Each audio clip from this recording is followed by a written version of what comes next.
ብፁዕ ወቅዱስ አቡነ ዲዮስቆሮስ የሲኖዶስ ዋና ጸሐፊና የራያ ሀገረ ስብከት ሊቀ ጳጳስ፣ ክብርት ወይዘሮ ሸዋይት ሻንቃ የባህልና ስፖርት ሚኒስትር፣ ብዙኃን አበው ሊቃነ ጳጳሳት፣ ብፁዓን የተከበራችሁ የመንግስት የሥራ ኃላፊዎች፣ የተከበራችሁ አምባሳደሮች፣ ዲፕሎማቶች፣ ከተለያዩ ሀገራት ጥምቀትን ለማክበር እዚህ ሀገራችን ኢትዮጵያ እንዲሁም ከተማችን አዲስ አበባ ላይ የተገኛችሁ የውጭ ሀገር ጎብኚዎች፣ መላው የክርስትና እምነት ተከታዮች፣ ውድ የአዲስ አበባ ከተማ ነዋሪዎች፣ ክቡራትና ክቡራን፣ ከሁሉ አስቀድሜ እንኳን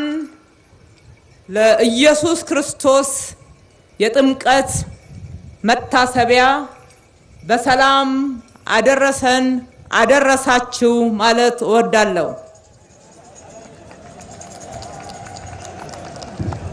ጥምቀት በክርስትና እምነት ተከታዮች ዘንድ የዳግም ልደትና የመገለጥ ማሳያ ነው።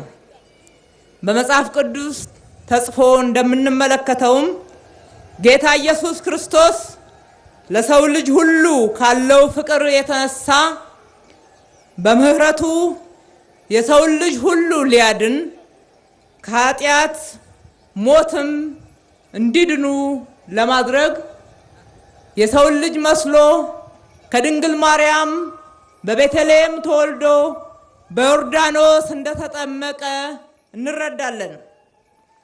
ስለሆነም ጥምቀት ዋናው ዓላማው ጌታ ኢየሱስ ክርስቶስ ያደረገውን በምሳሌነት በመከተል በየዕለት ሕይወታችን መኖር ነው። ጥምቀትን ስናከብር በዓሉን እያከበርንም የኢየሱስ ክርስቶስ ተምሳሌትነትን መከተል፣ በፍቅር ተሞልተን ከጥላቻ ከቂመኝነት ርቀን በይቅርታ በአንድነት የጥል የክርክር የመራራቅን ግድግዳዎች ማፍረስ ይጠበቅብናል።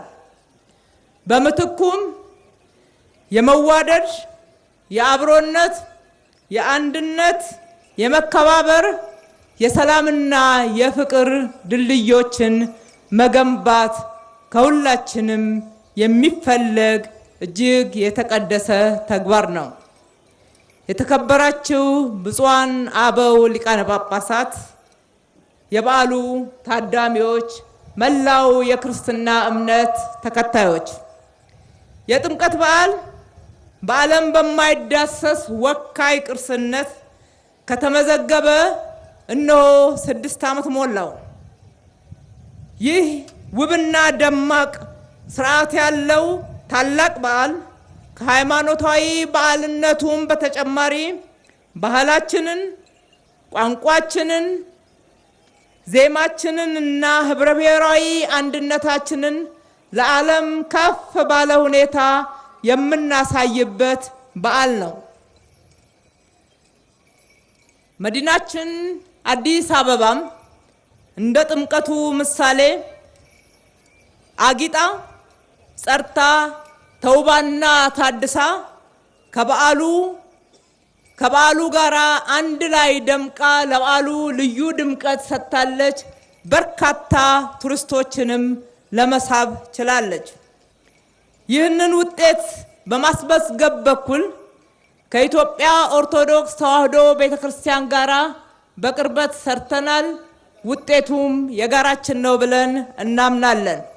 ስለሆነም ለተደረገልን ትብብርና በአብሮነት ሆነን ከተማችንን በማስዋብ እነሆ ለእንደዚህ አይነት በዓላት ልዩ ድምቀት ልዩ ስበት በመጨመር በኩል አብረን ለሰራነው ስራ በራሴና በከተማው አስተዳደር ስም እጅግ አድርጌ ማመስገን እወዳለሁ።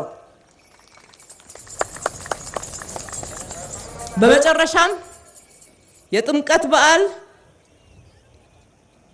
የዓለምን አይን ወደ ኢትዮጵያ ወደ ከተማችን በመሳብ በኩል ከፍተኛ አስተዋጽኦ በማድረግ የቱሪዝም ሀብታችን ሆኖ ይቀጥላል። ዛሬም ይህንን ውጤት እያስገኘ ነው።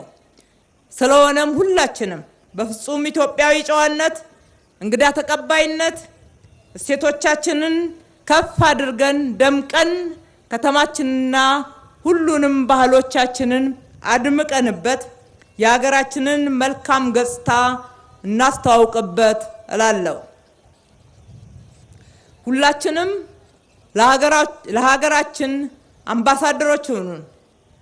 አምባሳደሮች እንሁን። በዓሉ የሰላም፣ የፍቅር፣ የአብሮነት እንዲሆንልን ከልቤ እመኛለሁ። መልካም በዓል። ፈጣሪ ኢትዮጵያና ሕዝቦቿን ይባርክ።